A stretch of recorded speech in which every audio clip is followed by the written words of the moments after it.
At ngayong gabi,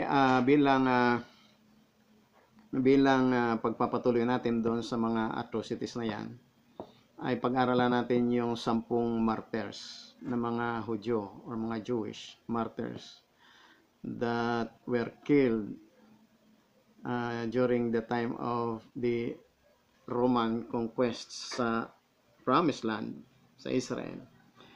At makikita po natin yung horrible death dito at maunawaan natin, maunawaan natin kung bakit ipinahintulot din ng Diyos ng kalangitan kung paano mangyari o paanong nangyari dito sa mga naging martyr na ito, At itong ating source ng ating pag-aaral ngayon ay from the LA Esquerra, At sinasabi din ito sa Talmud, At sinasabi din ito sa Talmud na itong mga martyrs na ito, but in addition to that ay mayroon ding sinasabi sa Midrash LA Esquerra, at yan ang ating pag-usapan, yan ating pag-aaralan ngayong gabi. At ito yung 10, Ito yung 10 na mga Jewish martyrs na patay, during the Roman conquest hanggang dumating yung revolt hanggang sa 130 CE, before 150 CE. Ang una po ay si Rabbi Yishmael ben Elisha, At siya po ang high priest sa panahong yun, Siya po ang Kohen Hagadol during that time. At sumunod ay si Rabbi Shimon ben Gamliel, Siya naman ang head of the Sanhedrin, Siya yung kung tawagin sa Hebrew ay Beit Din, Siya yung head of the House of Justice, Justice system. And then thirdly ay si Rabbi Akiba. Okay. And fourthly si Rabbi Hananya ben Teradion, Number 5 si Rabbi Kospet Hamitorgiman. Okay, itong Hamitorgiman ang ibig sabihin ay interpreter, He was the interpreter. And number 6 si Rabbi Elazar ben Shamua. Number 7 ay si Rabbi Hanina ben Hakinai.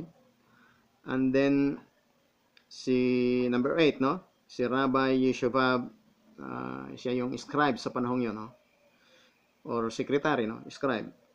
Number 9 ay si Rabbi Yehuda ben Dama. And number 10, the last martyr, na maglasap ng kamatayan sa kamay ng Roman Empire, ay si Rabbi Yehuda ben Bava. Okay? At ngayong gabi ay ating sasaysayin kung ano yung mga naging anyo ng kanilang mga naging kamatayan sa kamay ng Roman Empire, At during that time, ay sabay na i-execute si Rabbi Yishmael ben Elisha at si Rabbi Shimon ben Gamliel, na para silang mataas ang posisyon, Isang high priest, si Rabbi Yishmael, at isang Beit Din, president, or siya yung highest officer ng Supreme Court, o yung tinatawag na Sanhedrin, Now, ay itong dalawa na naka-summon na papatayin, or i-execute, But by the way, ano ba ang prior incidents kung bakit sila i-execute ng Roman Empire, During the time ay mayroong isang Turnus Rufus, okay, na isang officer ng Roman Empire, at ang tawag sa kanya sa mga secular source ay si Quintus Terius Rufus. Quintus Terius Rufus. At ngayon ay ito ay kanyang sinumon itong mga rabim na ito, no, sinomon itong sina Rabbi Ishmael, no, at sinabi na kwininto niya yung tinanong sila kung ano ang magiging parusa dahil ang kwento ay patungkol kay Joseph na doon sa Book of Genesis ay siya po ay ibininta ng mga kapatid niya, no, yung 10 kapatid. So tinanong yung mga rabbi na ano ba ang kabayaran o ano ang parusa sa isang tao, sa isang Hudyo, sa isang Israelita na siya ay nagbinta ng kanyang kapwa Hudyo, no? So sila ay sumagot na ang parusa ay kamatayan. Okay?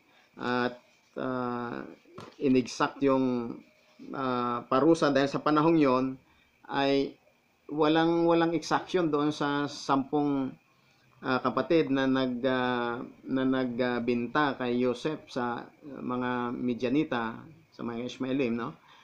At hindi nagkaroon ng tawag ito, justice, no? Hindi nagkaroon ng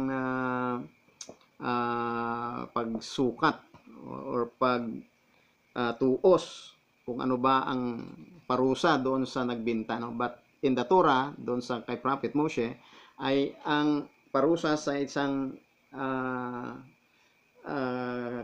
kapwa sa kanyang kapwa na magbinta ay ang parusa ay kamatayan, no? And so sabi ng Roman leader na ito ay kayo ay liable dahil kayo ang mga leader sa panahon ngayon. Okay? And so nag-usap ang mga nakipag-usap si Rabbi Ishmael na bibigyan sila ng 3 days. I-delay ang hatol sa kanila na kamatayan, no? In fact, hindi sila nagni-neglect or hindi sila nagdi-decline doon sa sumo na ito ng Roman officer. At sabi ng Rabbi Ishmael ay bigyan sila ng 3 days upang malaman nila kung ang decree na ito ng Roman Empire ay mayroong pahintulot galing sa kalangitan, mayroong pahintulot sa Panginoong Diyos. And then si Rabbi Ishmael ay according to the Midrash ay he uses the ineffable name para malaman niya yung kasagutan, katugunan sa langit. At ngayon nga ay naipakita sa kanya sa pamagitan ni Angel Gabriel na ang accusation ay nandun nga na dapat magkaroon ng mamatay itong mga martyrs na ito because of the incident na mayroong accusation, no? Actually, yung korte dito sa lupa ay kagaya sa korte, no? Sa langit dahil mayroong nag-akusa, mayroong defense at mayroong judge. And so to make the long story short ay napatunayan o na-confirm ni Rabbi Ishmael na mayroon ngang divine decree that these 10 martyrs will suffer from the hands of the Roman Empire. And so they accepted the verdict. They accepted the decree for them. Okay? And so ang i-execute na unang dalawa ay itong si Rabbi Ishmael at si Rabbi Shimon. Actually, may gap ito ng how many years until the last martyrs, no? So, sabi ni Rabbi Ishmael, dahil halos silang dalawa ni Rabbi Shimon ay sabay na i-execute, no? Papatayin, ano? Sabi ni Rabbi Ishmael ay siya munang mauna kasi siya ang head of the congregation, no? Siya yung pinaka-high priest, Kohen Hagadol, no? Ay sabi naman ni Rabbi Shimon ay dapat siyang mauna kasi siya ang head ng justice ng court, no? Ay ngayon ay para malaman kung sino na ay nag-cast lots, no? Nagpalabunutan, no? At ang nabunot na mauna ay si Rabbi Shimon Gamliel, no? Yung head of the Sanhedrin. At ang parusa sa kanya ay mamatay sa pamagitan ng pagpugot sa ulo. Okay? And therefore, in the presence of Rabbi Ishmael bin Elisha, the high priest, ay siya ay pinugutan ng ulo. Okay? And then nakita yun, no? Nasaksihan yun ni Rabbi Ishmael na napugutan ng ulo si Rabbi Shimon ben Gamliel. Ito yung mga scholar po ito, mga Torah scholar, magagaling sa Torah, no? At ngayon siya ay hagulgol siya, no? Umiyak siya ng malakas na iyak, no? Dahil nakita niya na namatay yung kanyang kasamahan, okay? As a scholar, co-scholar. At ngayon ay si Rabbi Shimon ben Elisha na ang isusunod, no? Sa kanyang parusa na dapat mamatay siya sa kamay ng Roman Empire. And therefore, nakita ng anak ng Roman head na ito si Rabbi Ishmael ben Elisha ay napakagwapo niya, ano po? Siya po ay physically ay gwapo, no? At sabi nung anak na babae nung Roman leader ay kung po pwedeng ma-spare, no? Huwag patayin ito si Rabbi Ishmael ben Elisha dahil napakagwapo niya, no? Nagkaroon ng nagkagusto yung anak ng Roman head. And therefore, hindi pumayag, no, yung kanyang tatay na ma-spare siya. And ang nangyari ay ni-request na lang nung anak na kung po pwede na tanggalin na lang yung mukha nung ni Rabbi Ishmael ben Elisha para kanyang i-preserve ito at makita niya ito ng palagi, no? Kahit patay na. And therefore, it was carried out, no? The request was carried by the Roman head. Okay? And therefore, ang executioner ay inumpisan si Rabbi Ishmael ben Elisha, the high priest, na balatan mula dito sa noo, no? Pababa. Okay? At nung binabalatan na dito sa noo, pagdating sa phylacteries, yung phylactery dito ng mga Hudyo ay yung tinatawag na tefillin. Yung tefillin ay mayroon pong sacred writings yan na nandoon, no? Yung parang box na maliit na dito sa forehead. Yan yung sinasabi doon sa Devarim, no? Chapter Numbers chapter 15, no? Na yung tefillin, no? That it will be a sign between the eyes, okay? In the forehead, no? Yan tinatawag na tefillin. At ngayon, pagdating doon sa forehead na yan, pagdating doon sa phylacteries na yan, umiyak ng napakalakas si Rabbi Ishmael ben Elisha, no? At siya ay binalatan ng buhay, no? Buhay siya, no? Hindi siya pinatay muna, kundi siya ay binalatan ng buhay. At pagdating doon, habang siya ay umiyak ng hagulgol, ay yun, no? Ang kanyang soul ay naghiwalay sa kanya. Okay? And there was a voice that came down na gratified doon sa martyrdom ni Rabbi Elisha. And anong nangyari, no? Bakit ganon? After that, no? Yung mukha ni Rabbi Ishmael ben Elisha ay preserve yun, no? Preserve ng Roman Empire. At ito po ay ginagamit nila na sa festival, no? Mayroong yearly, every 70 years mayroong festivals na ito pinaparade sa streets, okay? Sa mga kalye. At ito ay pinasusuot doon sa isang lame na tao. And then mayroon ding yung isang according to the Midrash, yung kasuotan ni Isav na pinasusuot naman doon sa isang matikas na tao. At ito ay pagdating po ng every 70 years ay ginagana po ito, no? At itong sangayon sa Midrash, itong damit na ito ni Esau ay galing pa po ito kay Adam, no? Ito yung damit na galing kay Adam. And so, dito sa kanilang ginagawang festival ay sinasabi na tingnan mo, ito si Jacob, no? Isang lame, no? At ito si Esau, no?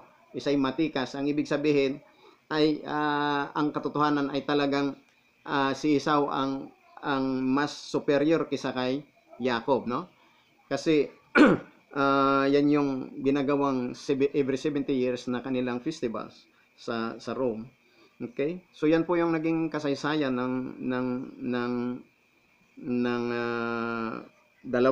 dalawang rabim na in-execute in the hands of by the hands of the Roman Empire. At mayroong pong isang kasabihan, no? Sa kagaya si Rabbi Yitzhak Luria, the Ari, yung tinatawag na Ari, na itong si Rabbi Ishmael daw ay siya yung incarnation or reincarnation ni Joseph, no? Dahil sa panahon ni Joseph mayroon din po siyang naging fault, kaya sinasabi ng Torah na siya ay nagbigay ng evil report, no, about his dreams of leadership. At ngayon nga ay ito'y sinasabi ng Torah na ito ay evil report, no? Lashon hara kung ibig sabihin, no? So supposed to be mayroon ding fault doon si Joseph, no? At dahil wala ding exaction sa panahon yun, kaya ito'y sinasabi ni Rabbi Yitzhak Luria, or tinatawag na the Ari Hakadosh, ay itong si Rabbi Ishmael was the reincarnation of Joseph, no? Si Joseph, the dreamer. So ang third na nagbuwis ng buhay for the sake of the Torah ay walang iba kundi si Rabbi Akiba. At itong si Rabbi Akiba ay siya po ang may pinaka malupit na kamatayan sa kanyang buhay dito sa 10 martyrs na ito, no? At dito sa si Rabbi Akiba, ang kanyang naging kamatayan sa kamay ng Roman Empire ay siya po ay sinuklay, no? Buhay po siya. Sinuklay siya ng isang iron comb, no? Isang suklay na bakal, no? Hanggang siya ay mamatay, no? Yung kanyang skin, no? Yung kanyang katawan ay sinuklay ng iron comb, no? His skin was flayed with iron combs, no? At habang siya ay sinusuklay ng iron comb, ang kanyang sinasambit ay yung nandoon sa aklat ng Dvarim or Deuteronomy na sinasabing God is just and His days all are perfect. Kaya wala siyang remorse sa mga nangyari sa kanya, no? Walang tinanggap nila yung heavenly decree, no? Divine decree. At ngayon ay in addition to that ay sinisitas din niya yung sinasambit din niya yung Shema Yisrael, yung Shema Yisrael, no? Yung sinasabing sa English ay Hear Israel, the Lord your God is one, no? Shema Yisrael, Adonai Eloheinu, Adonai Echad. Okay? At ngayon pagdating doon sa Adonai Echad, no? Okay, ang kanyang soul ay naghiwalay na sa kanya. So nawala na siya ng buhay. Okay, yung kanyang katawan nawala na ng buhay dahil naghiwalay na yung kanyang soul. And upon the departure of his soul ay mayroong tinig galing sa langit na nagsabi na, Happy are you, Rabbi Akiba, that your soul left as you uttered one, or Echad, God is one. Okay? Adonai Echad. Okay? So lahat ng ito kaya sa panahon ng matinding persecution ay Torah pa rin ang nasa isip nila. Okay? So ang sumunod naman ay si Rabbi Hanania ben Teradion, no? So ano ang naging kamatayan niya ni Rabbi Hanania ben Teradion? Okay, si Rabbi Hanania ben Teradion, ang kanyang naging kamatayan, siya po ay binalot ng Torah scroll, no? Kasi ang Bible nung araw hindi naman yung naka-bookbind eh. Ang Bible nung araw ay isang scroll, no? At yan ay binalot sa kanyang katawan, no? At siya po ay sinunog sa sinunog, no? At ang ginawa ng executioner ay binalot muli siya binalot uli siya ng yung sponge, no? Yung basa na bagay para sa gayon ay ma-prolong yung kanyang agony. So ganun po yung pagpapahirap kay Rabbi Hanania ben Terradyon. At ngayon ay habang siya ay sinusunog ay nakikita niya, no? Sabi yung kanyang mga disciples na anong nakikita mo? Ay sabi niya, nakikita ko na itong tura ay nasusunog pero yung mga letra ay pumapaibabaw papunta sa kalangitan. Okay? At dito sa sunog kay Rabbi Hanania ben Terradyon ay nandoon yung kanyang anak na babae. Okay? At ngayon, yung executioner ay nagtanong, no? Nagtanong na in fact maraming kwento doon, no, yung pero ito yung pinaka-vital na portion doon, no? Si Rabbi Terradyon ay tinatanong ng kanyang executioner na kung papadaliin niya ang kamatayan ni Rabbi Hanania ben Terradyon ay magmamana daw ba siya ng world to come o yung alam natin na heaven. Pupunta din daw ba siya sa langit kung halimbawang padaliin ang kamatayan niya. At nag-confirm si Rabbi Terradyon na pupunta ka doon. Okay? So ang nangyari, tinanggal ng executioner, Roman executioner, yung sponge sa kanyang dibdib, sa kanyang katawan, at kanya itong pinaliyab ng maliyab hanggang tumalon siya doon sa apoy, no? Tumalon siya sa apoy at kasama silang namatay ni Rabbi Hanania ben Terradyon. At ito nga yung tawag ito. Ito yung sang-ayon doon sa ating source ay si Rabbi Terradyon kasama ng kanyang executioner ay pumunta sa coming world, no? And there was a voice in heaven, Torah scroll also wrapped on the body of Rabbi Hanania ben Terradyon. Okay. Yung ibang mga martyrs ay walang explicit yung naging kamatayan nila, but according to the Midrash, they also suffered horrible death in the hands of the Romans. And the last martyrs to suffer such horrible death ay walang iba kundi si Rabbi Yehuda ben Bava, the last martyr. At si Rabbi ben Bava ay sa kanyang kapanahunan ay mayroon ng decree ang Roman Empire na hindi na pwedeng magbigay ng semeka. Ano itong semeka? Ang semeka po ito yung ordination ng mga scholar. Yung estudyante mo ay natuto ng Torah. Okay? So, natapos na niya yung kanyang pag-aaral sa iyo, o ibig sabihin nag-excel na siya, alam na niya kung ano yung mga in and outs ng Torah. Okay? So, siya ay bibigyan na ng semeka o yung ordination. And during the time of Rabbi Yehuda ben Bava, ay nagkaroon na ng decree ang Roman Empire na hindi na pwede, no? Hindi na pwedeng kayong magbigay ng semeka. Hindi na pwede yan, bawal na yan, no? So kung gagawin niyo yan, ang kapalit niyan ay kamatayan. So therefore it was the verdict of the Roman Empire against Rabbi Yehuda ben Bava. Dahil sa panahong yon, ang ginawa niya ay kumuha siya ng limang estudyante, no? At dinala niya sa secluded na lugar sa bundok. At doon niya tinuruan, no, ng kung ilang panahon, tinuruan yan hanggang matuto yung mga estudyante na yan. Dahil for the sake and for the love of the Torah, for the love of Hashem. Yan ang motive ng mga Hudyo, no? For the sake of Torah. Kaya nila nagawa ito. And now, since dumating sa kamalayan ng Roman Empire, ay pinatugi si Rabbi Yehuda ben Bava. Okay? At nung nalaman niya na siya na ay tinutugis o huhulihin, yung kanyang limang estudyante ay kanyang pinalayo, no? pinatakas niya, no? Pero hindi siya tumakbo. Okay? Hinarap niya kung ano yung verdict ng kalangitan, no? The divine decree that was pronounced against them. And so, hinarap niya ito, yung mga kanyang assailant na Roman soldiers. And therefore, he was punished with death. At alam niyo pa po ba kung ano ang naging kamatayan niya? Siya po ay tinusok ng lances o ng mga spears, no? 300 spears, no?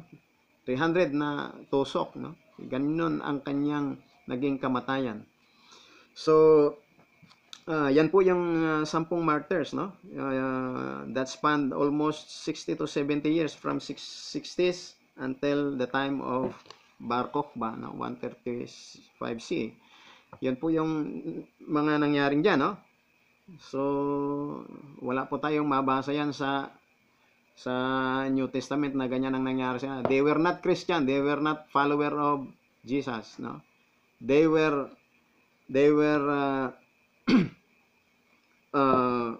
murdered by the Roman Empire.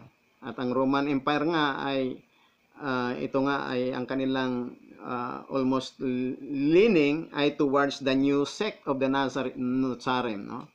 Yung new sect of Christianity. Kaya later on ito ay na-legalize na as state religion ng Roman Empire, yung Christianity. During the time of Theodosius, I think Theodosius in 380, but it was also adopted by by Constantine in 325 CE. So, yun po yung 10 martyrs. And hopefully, ito po ating ginagawa na ito. Hindi po tayo nagkukwento rito. Nagbibigay ng ganitong mga statements para mag-create po tayo ng hate atmosphere, no? Hindi po tayo nag-create ng hate atmosphere, kundi lahat ng ito sa paningin, in the viewpoint of the Jews, lahat ito tinatanggap nila as a decree for them. At hindi po ito ginagawa na kwento para magkaroon po ng ano pa mang hatred towards the villain. Okay? So, ngayon ay yan po yung nangyari. At tayo po hindi pa natatapos doon sa mga atrocities and persecution sa medieval ages from 5th century to 1450 century CE. Okay? Hindi pa tayo natatapos diyan. Hindi pa tayo nag-umpisa doon, ano? Ang ating natapos noon is yung during the time of the Church Fathers. Okay? So hindi pa natin yan natatapos during the time of the Church Fathers. Okay? Mayroon pang sila Agustin at sila Clement ng Alexandria, si Agustin of Hippo. Okay? Si Agustin of Hippo po, yung Hippo po ay nasa Algeria po yan. Yung Hippo ay yan yung modern Annaba. Napunta po tayo dyan sa Annaba, sa city of Annaba sa Algeria, no? At nakita po natin doon yung isang kapilyang napakalaki na nandoon po yung mga buto ni Agustin, no? Hindi naman tayo nakapasok doon, pero mayroon pong mga local na tao doon na ating kaibigan at kinikwento sa atin na yan daw si Agustin, no? Sabi ko, yan pala yung sinasabi doon sa church history na si Agustin of Hippo. Yung Hippo ay Annaba. Napalaking syudad din po ngayon yan. Anyway, si Agustin po ay mayroon po siyang proponent noon, yung kanyang mga treatise doon na huwag daw patay ng mga Hudyo kundi convert na lang sila. Okay? At yan po ay may kaugnayan yan sa mga succeeding nating pag-aaralan next time. Anyway, so much for that kasi po tayo ay mayroon pa tayong gagawin na Zoom meeting with the Kabbalah Center.